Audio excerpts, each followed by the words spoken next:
It is your Classic Metal Show right here on the ClassicMetalShow.com. That is Sepultura from the Chaos AD release. That one was Amen, and Amen, that fucking kicked ass. Dude, I love that track. We were just talking about that, off the air while I was playing. Yeah. Dude, that era of Sepultura is so fucking good. It really was. Dude, the riffs are good. It's strong songwriting, and the whole album is just like, it's a vibe from start to finish. Sure. Now, where are your Sepultura albums that you like? You like Roots or no? Is that when you started to lose? Roots was kind of a come down, but it's up there. Rise, Chaos AD. Those are the three big ones. Like we were talking about, like Megadeth, same thing. Like Megadeth peaked with me for Rust in Peace. Sure. And then obviously Countdown to Extinction and Euthanasia. Okay. Those are like my top three. And again, it was kind of the same thing where like Rust in Peace made you sit up and take notice. Countdown to Extinction was like, fuck yeah, it's getting better. And then like slight come down with Euthanasia, but still seeing what they did after that. Yeah. You're totally going to take that. Risk and Cryptic Writings. Right. The World Needs a Hero. It's like, yeah. Where'd you go? They're back though. Their last few, other than Super Collider, very really old good. school. Very old school. Like not so much poppy, just like riffs and shredding. Right. Although Super Collider was a bag of shit. That was terrible. Did you hear that one? Yeah, unfortunately. That wasn't good. But Sepultura is one of those bands. I love them. Like I can't even say that I like one era better than the other. I know everybody likes to do the Max versus not Max, but I like the not Max stuff a lot. I wish it had a different name because it would make it a whole lot easier to not have stupid arguments with people over. But I mean, I'm a big fan of a lot of the stuff that they did after Max. I liked Roarback. I love Dante XXI. I love the new one, Machine Messiah. They're solid. They're just I would never have guessed it at the time, because I was a huge Sepultura was one of my transition bands where I transitioned out of Motley Crue and Winger and that into much heavier. I mean, I always liked like Metallica, early Metallica and stuff. Yeah. But I never stretched real far past it. I was always Metallica, Megadeth. That's about it. Maybe some Anthrax, a little bit. And that was it for a long time. And then I got a Rise. And I was like, wow, this is really fucking heavy, but really fucking good. And then I started listening to the older stuff. And I don't know if you ever listened to Beneath the Remains at all. Yep. That's the shit. Holy shit, is that good. See, I feel like Arise was like the sweet spot where it still had the balls of the early stuff, but it was coming more into like a structured format. Well, Arise was before the record label got a hold of them. Yeah. Because Arise was still really chaotic. And then Chaos, as good as it is, songs like Territory or Amen or stuff like that, is fantastic. But they started to get more formulaic. Yeah. And then Roots is just, I don't know, let's try to be Korn a little bit. or there's this new sound by this band from Orange County. I don't think they were trying to be Korn.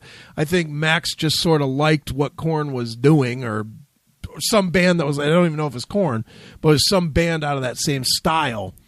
That was the dark times when every metal band wanted to sound shitty for some reason. Like the production went to crap because it was supposedly more raw. I'm like, sure, but your drums sound like shit, and your guitars are muddy. So like whatever balls you're putting into this, it's all mud now. Well, it's because that was what was selling. Korn came out of nowhere with a dark, blech. Yep, 7-string was tuned to A, and and it sold. So then everybody, trend jumpers that everybody is, they went and did the same thing. Exactly, yeah. Blame Metallica too, of course, because their sound went to shit. Yeah. They had good production, though, in those. Say what you will about Load and Reload, the production quality is stellar. But the music quality is kind of... Oh, the music was shit, but also, I mean, you compare the Black Album to Load and Reload, and it still was getting dirty. Yeah. It wasn't as bad as Saint Anger. Saint Anger was absolute shit on purpose. That's just terrible.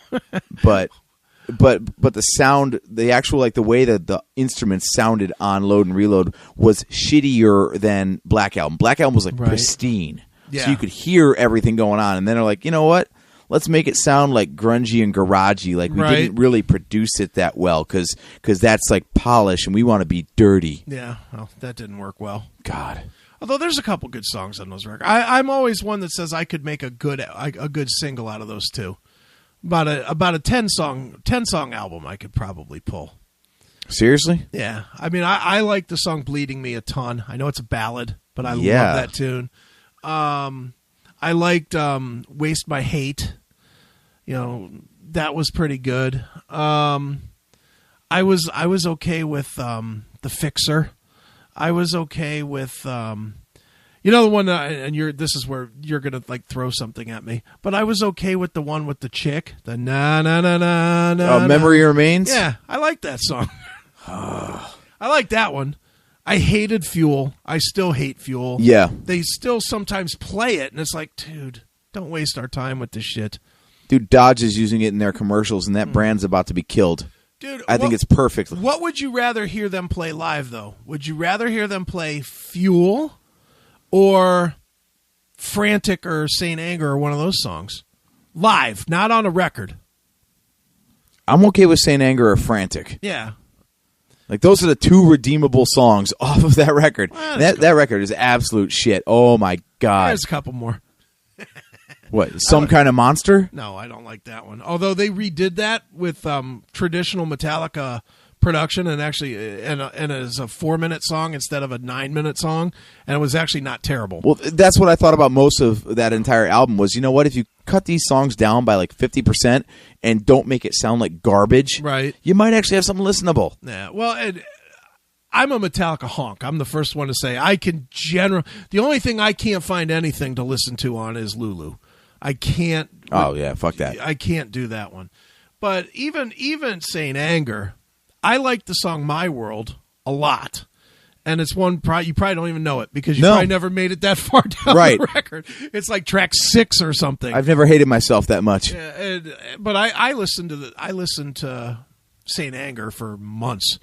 I mean, every day for months because I'm a total Metallica. They're my number 2 band behind Pantera of all time. Well, and they got a lot of traction on that record simply because it was returned to form. Yeah. They advertised they were just going to be pissed off and not caring about radio singles anymore. Well, they sure didn't. I mean, but the problem is obviously you can't listen to it. It's just so clangy and shitty production. Like they didn't give a fuck. It's a bad record. But I would love to hear some of those songs. Go on YouTube. Well, I know other people have recorded them now, but yeah, exactly. But I'd like to hear them like try again, or maybe just bring in like Jeff Tate did with Jeff Tate's Queensryche. They did that Frequency Unknown album, which sounded like a bag of shit, and it was so bad that the label just hired another producer and redid it and put it out again. Dude, that'd be well worth it because there are some like they're good pieces and good riffs. Sure. On those like Dark Times Metallica albums, right? Because let's face it, Hardwired is fucking great. Yeah, I love it. And Death Magnetic is a step in the right direction. Right, love that. Too. But yeah, for the 15 years of their career there, it was just absolute shit. And I was always pissed at them ever since 1996 because I was in the line for the midnight release of Load. Like after Black Album, I was so like on the hook. I was waiting outside of I think it was called Media Play. All right, I think was the name of the that Florida. No, it was in Columbus. Okay, it was actually in Columbus, Ohio, but it was a chain of stores. And yeah, I was in the midnight line, and I put that thing right in my CD player as soon as I got it. And you're like, ugh. Yeah, like 2x4 comes on, like I'm like, this has no fucking balls. Yeah, it was. It's even dumber than the Black Album, and it's produced with no nuts. Yeah, I remember when I first heard "Ain't My Bitch" on the radio. It ain't my bitch. I was like, I remember hearing it, and I was like, I can't really. I literally sat there and thought there must be something wrong with me because I can't not like a Metallica song. I had gone 5 albums in a row without a song that I just did not like. Mm-hmm. There's not one. Yeah. Even find something good in all of them. Yeah, I mean, I liked even the Black Album, which I know a lot of people like to shit on or whatever because of the ballads or whatever that are in there. Nothing Else Matters or whatever. Great songwriting, though. I know. I loved every single song that Metallica did till I heard Ain't My Bitch. And then I heard Ain't My Bitch, and I was like, all right, I'm just not listening to it enough. I literally was in that phase with my head, like, I must be missing something. Same. Or it sounds wrong on the radio. It'll sound better on the disc. Yeah. Something.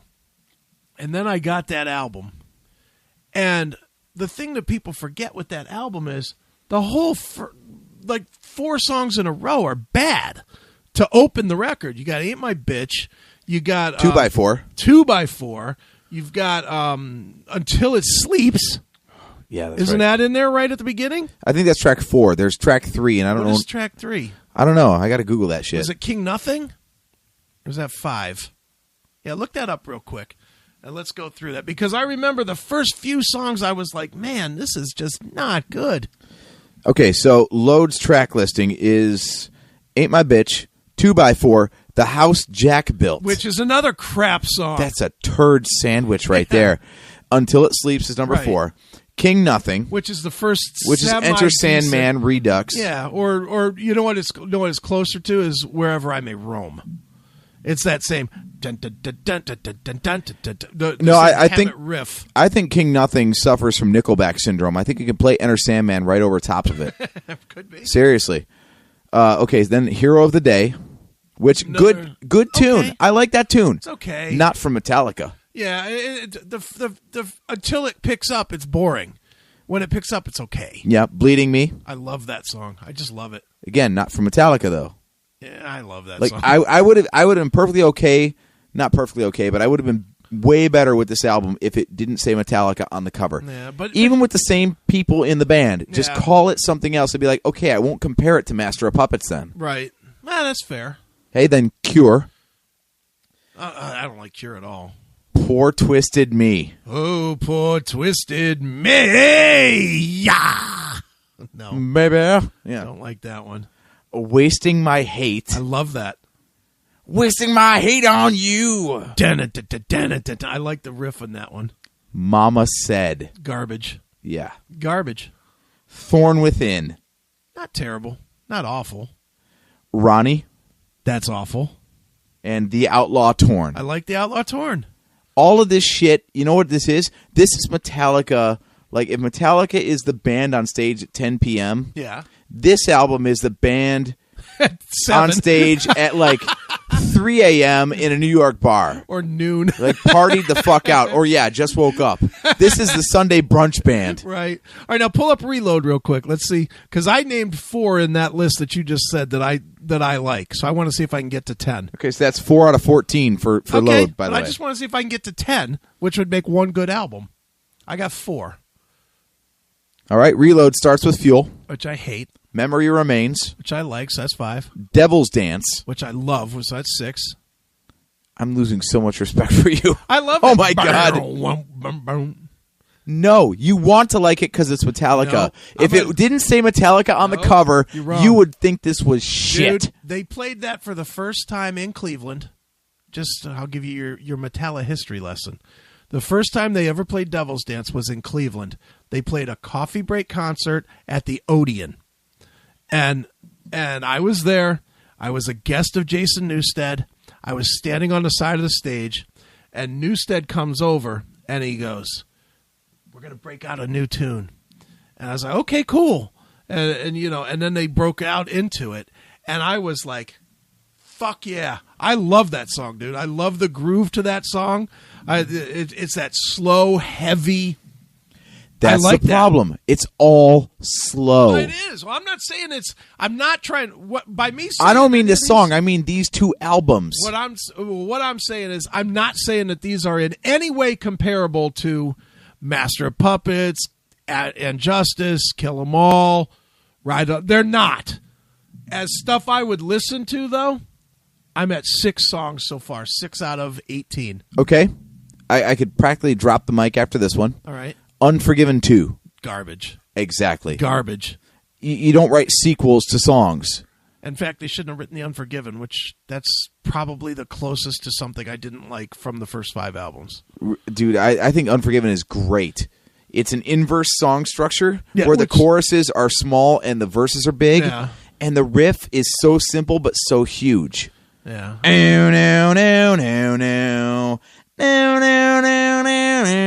It's fucking great. It's so simple, but it's huge. I don't know. It's like that's how you do slow powerfully. Right. This is just slow, and why the fuck did you bother? Right. Okay, so then we're on to Better Than You. I like that. That's 7. It's okay. It's not great, but it's okay.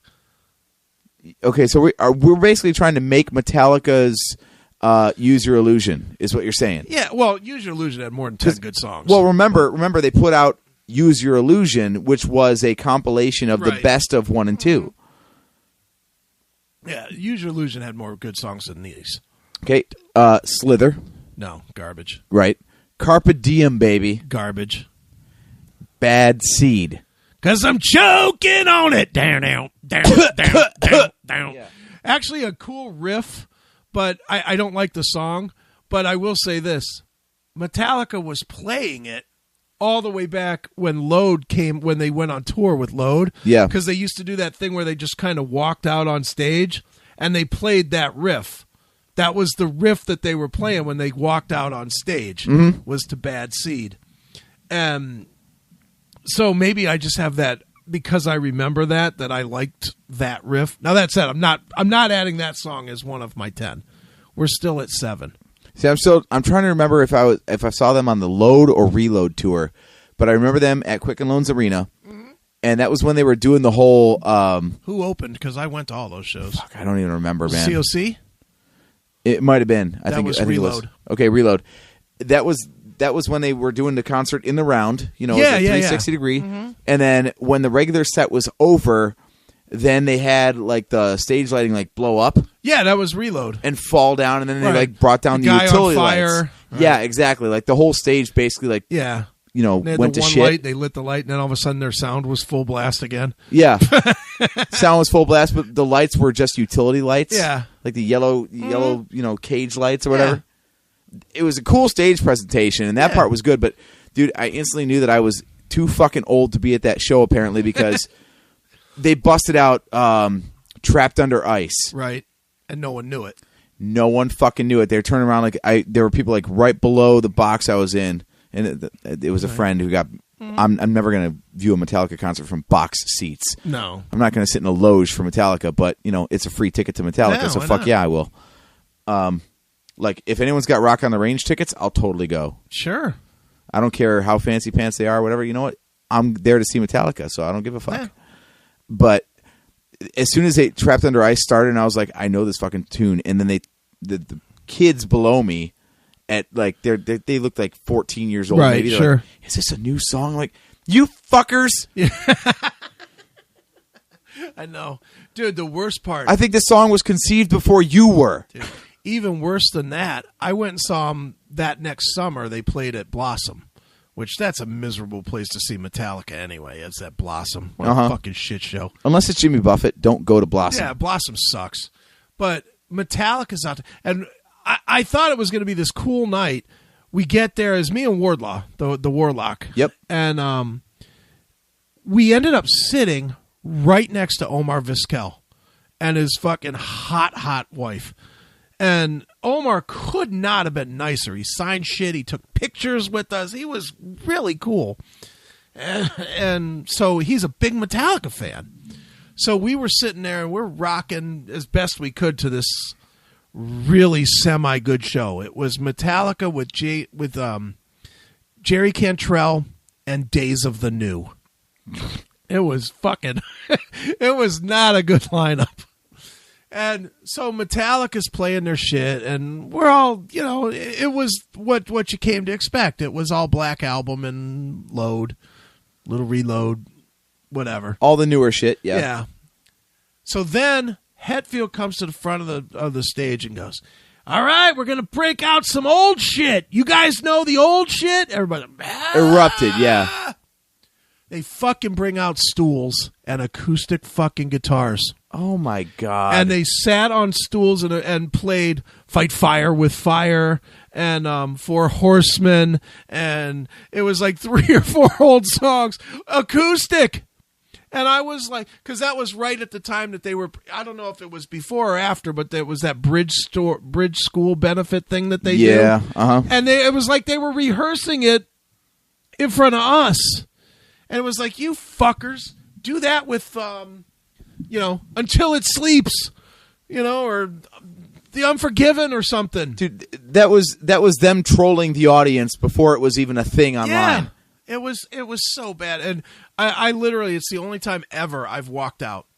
But I walked out. I was like, I'm done with this, dude. As soon as I saw the bullet mic on stage with Hetfield, I'm like, it's done. Yeah, they're Metal Billy. That's what they were trying to be.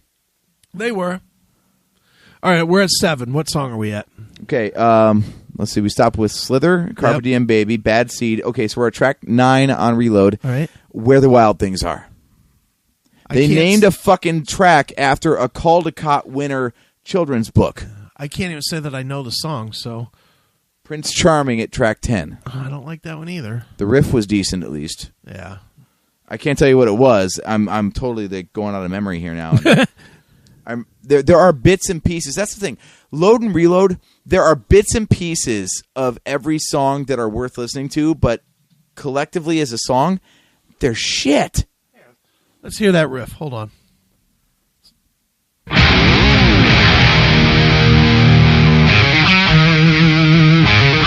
trying to know if I like this one. Big slide at the beginning says it's going to be something good, right?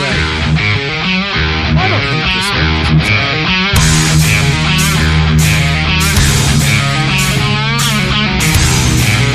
But total metal Billy. It's not metal. It's rockabilly heavy metal. Yeah, it's like, yeehaw! Yeah. All right, I'm going to put that in the go, though, so that's 8. And the whole, offbeat drums, you're like, oh, I know where this riff is going. Oh, yeah. Wait a minute. No, wait, it's on a downbeat instead of the offbeat. Okay. Yeah. Okay, so that's track 10. All right. Track 11 is Low Man's Lyric. Hate that. Oh. Yeah, that's just... bleh. Hate that. Okay. I don't even remember this song. You got to play this one just so we remember it. Attitude. Oh, I like that one. What is... I don't remember that one at all. Let's find that one. I'm sure it's right. Yeah, Metallica.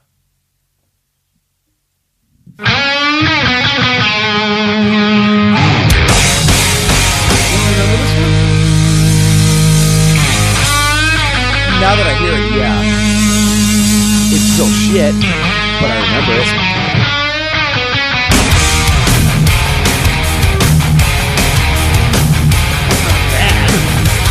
Rock though. This is not even hard rock. Oh no, it's not hard rock, but I'm counting that. That's number 9. Are you kidding? Okay, I like that one. Now you're just trying to pad the numbers. No, I'm not. I like that only song. 10 tracks. No, wait a minute. I knew that song the minute you said it. I like that song. All right. Well, the problem is you only got 1 track left. All right, so this is the keeper. It's either a hit or miss, and I don't remember what the last one is. Fixer. Fixer with 3 X's. Let me pull that one up. Yeah, so you don't even remember it. You can't put it on the list if you don't remember it. I don't remember. I don't remember liking this one. So you don't remember the song at all. Yeah, I just got to hear it. I haven't listened to this album in forever. Well, that right there says it's not worth listening to.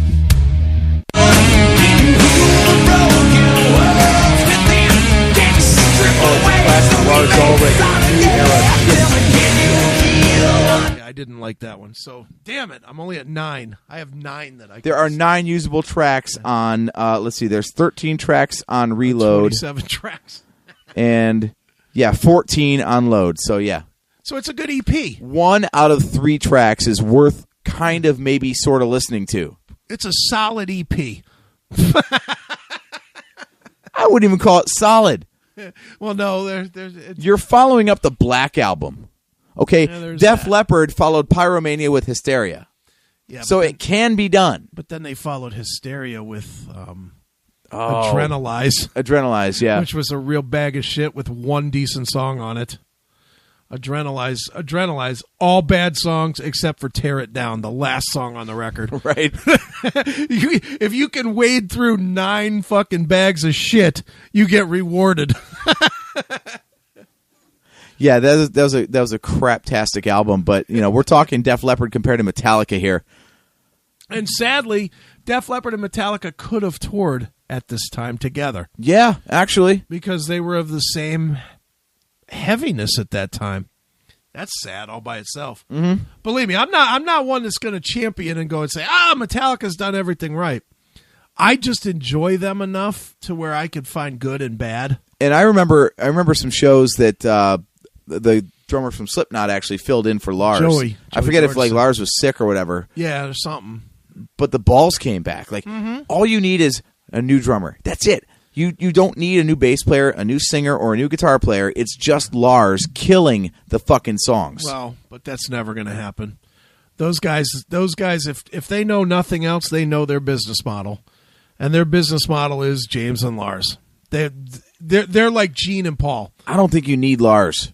I do. The good I shit. definitely do. I think the good shit comes from James. They've changed musicians before, and nobody's ever questioned it. If they changed out Lars, people would question it. It would always be a comparative thing, like every other band that you don't ever. You get some even with Cliff, from Cliff to Jason or Jason to Rob. You don't get that. You don't get people saying. People will say, "Well, Metallica died when Cliff died," but you don't get people saying, "Well, this song would have been better if Cliff was here." They just don't even acknowledge that. If Lars wasn't there, every song would be compared to a Lars song. They should be, because you know what? The new drummer's going to win out. How many riffs? How many riffs on these newer albums are great? But then the drums kick in. You're like, well, I'm let down. I'm really let down. He's not a good drummer. He kills the songs, and that's the saddest part, because there was a time that he was considered a legendary drummer.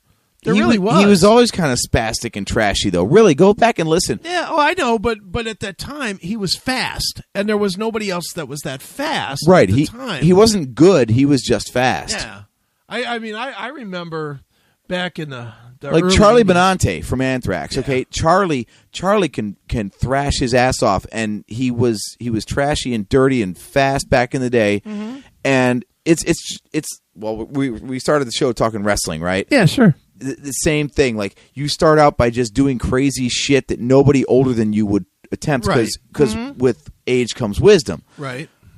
And Charlie has adapted his style, so he has grown into a better drummer and a more musical drummer because he's got experience behind him. Lars has just degraded. Like, he doesn't have any sort of musicality to his drumming now. It's just the same shit drumming at half speed. Right. Yeah. You're right. I'm not I can't argue the point. He's definitely deteriorated bad, but I'll say this: with Hardwired, he plays pretty well. Mainly, that's the big redeeming factor of this album. Actually, is the drums for once don't kill what everything else is doing, which did hurt him on Death Magnetic, because they tried to go fast and he can't play that fast anymore, and it definitely hurt them on that. But, and I still don't even know what was happening on Saint Anger. Like, Saint Anger, the track itself, I'm like, wait a minute, I'm hearing bass drums, but then there's this like overlapping thud. Right. So is this like a trigger over top of the actual like double bass, or what the fuck? There's 3 feet of bass drum going on right now, and how the fuck is that even happening? I almost wonder with Saint Anger, and after watching the Some Kind of Monster DVD, I almost wonder if Lars wasn't if they just weren't all just trying to fuck each other over. I mean, they clearly hated each other. Yeah. They clearly had no chemistry. None of them had any chemistry working together at that point. That whole album was no fun. No fun at all. It's not fun to listen to, and it's... The movie was a cool concept, though. Yeah, but it took balls to put that out there. I will give them that, but at the same time, it just came off like they didn't like each other. Yeah. And the music fits it, and I just wonder if Lars and James, who are the primary guys in the studio with whoever was producing, was that Rick Rubin? Yeah. With Rubin, if one was coming in at night and one was coming in the morning, he said, okay, fuck him, turn my fucking vocals way up. And then Lars was like, all right, fuck him, I'm going to play this fucking Bahamas tom-tom thing. Right. Whatever the fuck it was he was doing a ting, ting, ting, ting, ting, ting, ting with, and I just wonder if they just weren't trying to one-up each other to make it bad for the other person. Wait a minute. No, St. Anger was Bob Rock. Was that Bob Rock? Bob Rock wanted the dirty sound. Ugh. Yeah, he went garage band with him, yeah. Well, it's garbage. Rick Rubin came in on Death Magnetic. Was it garage band or garbage band? Both. Because it was garbage. Although, you saw Some Kind of Monster? Yeah. I would love to hear that song Redemption that they played like 30 seconds of and didn't do anything with. It was like the best song on the whole goddamn project. That's how fucked the band was at that time. Like the best shit, they're like, I'm not going to use that. We're going to do Dirty Window instead. Right. They could have walked in the studio, like, if the Black Album wasn't a thing already, they could have walked in and be like, no, terrible. Yeah, awful. Fuck it. Yep. And the worst part about it is they literally took everything that was good about Metallica away. The one redeeming metal quality going into that record was Jason Newsted. Yep. He's out. Yep. We're going to have Bob Rock play the fucking bass. Okay, that's smart. Then the signature sound of Metallica, the solos. We're getting rid of that. Fuck them. Fuck them. Fuck that. We're going to do all riffs. No solos. Yeah, let's make Kirk Hammett a rhythm guitar player. Sure, that's a good idea. Yeah, and he can share rhythms with Hetfield. That sounds like a good plan. And then, for better or for worse, the big sound of Lars's drums, let's get rid of that. Yeah. And let's turn it into 2 trash cans. It was like they took everything that was good about the band away. But let's bring back the 9-minute songs. Yeah, of course. Let's simplify the fuck out of it so even the Black Album sounds complex. But we're going to make the songs twice as long. 9 minutes, no solos. Just long, boring riff clusters. As soon as I heard that entire record, I was like, you know what? Not even address the production, but let's take 50% of each song out. Let's take a 7-minute song and make it a 3.5-minute song, and you would have had a great 45 or 50-minute record. Could have, but they still got to put solos back in it. That still, to me, is such a crime. But if you're having a 3 or 4-minute song, you can get away with no solo. Maybe, but it's still Metallica. Make it sound like Metallica, for God's sakes. Metallica is as formulaic as it gets. With their from the Black Album on, it's rhythm chorus, repeat chorus out. That's with a solo mixed in there. Between the chorus and the repeat chorus. That's what it is. That's Metallica music 101. And to just leave the solos out of it was dumb. It was just that's to me that was the worst part about it. Was it just didn't sound like Metallica. It just sounded kind of crummy. Well, yeah, I mean, you've got to... I could deal without solos in Metallica, and formulaic is fine as long as the shit that's formulaic is good, because Black Album was totally formulaic. Sure. But they were well-written songs. Mm-hmm. So where like every piece of it belonged there, and there was no fat. Right. They trimmed the fat from the Black Album. Sure. The newer stuff, they're like, well, we're going to do that same formula, but the pieces that are remaining aren't nearly as good. Right. So what you end up with is just kind of crap. Yeah, well, it was definitely not good. I mean, if you want something that's unpredictable as far as the formula, you got to go like from the same era, kind of like Machine Head, Yeah. Like, was it From Ashes to Empires, From Empires to Ashes? I forget which way that album title was. Empires, yeah. But yeah, those songs, like, they started in one place and they ended up in a totally different place. There was no structure. Yeah. But each part along the way was like, it's like fucking Lord of the Rings. Like, it was like a journey. Right. You start in the Shire and you end up in Mordor. Like, it's chaos at the end. But it's riff after riff after riff, and it just kicks your head in from start to finish. Machine Head's done that pretty much their whole career. Because I know my favorite album from them is The More Things Change.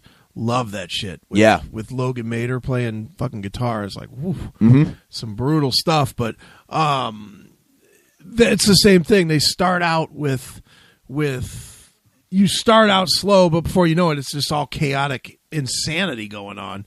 With I'll tell you a band, and I know we're jumping around a little bit, but you like Machine Head, right? Fuck yeah. Did you listen to Skin Lab at all? No. That's a band you would probably fucking worship. They were, they're friends with Machine Head. You know, the Steve Esquivel and Rob, at one point, I don't know if they owned a studio together or if they just shared a studio where they worked from or whatever, but they're all buddies from San Francisco, and they all worked together. That fucking Skin Lab record, Blindfolded, oh my God, that is a Machine Head record. If you listen to it, it sounds just like a Machine Head record. His voice sounds kind of like Rob Flynn's. Yeah. The guitars are crazy like that. And the structure is very loose, to say the least. You would probably love that band. It's like riff smashes into riff, smashes into riff. Like there's no come back to this part later. No, it's just straight up chaos. That's a band you would probably love, dude. If you like Machine Head, cue it up, man. It's a classic metal show. Yeah, we could play some of that. We will play some of that. Let me find some of that. All right. Well, we were going to talk about something else, but I think we're going to play a couple of songs here instead. Let me find some Skin Lab. Let me get some fucking Skin Lab going. Where's Blindfolded? Ah, shit, I'm out of rum. Is there none in there? There's no more in there? There might be. Well, there's that Cannon Blast crap. Well, that might work. Ugh. I don't know if any of the audience has had the misfortune of drinking that shit, but PSA, don't. Don't drink it ever? What are we up to? Dude, if your life is going in any way good, don't drink that. Right. You're just going to question your choices. Oh, this is a good segment to do this with. All right. We will play, as soon as I get it over to there, over to here, I think. We are going to play some Skin Lab from their album, Bound, Gagged, and Blindfolded. This is a tune called Pale Face. So check it out. It is Skin Lab right here on your Classic Metal Show.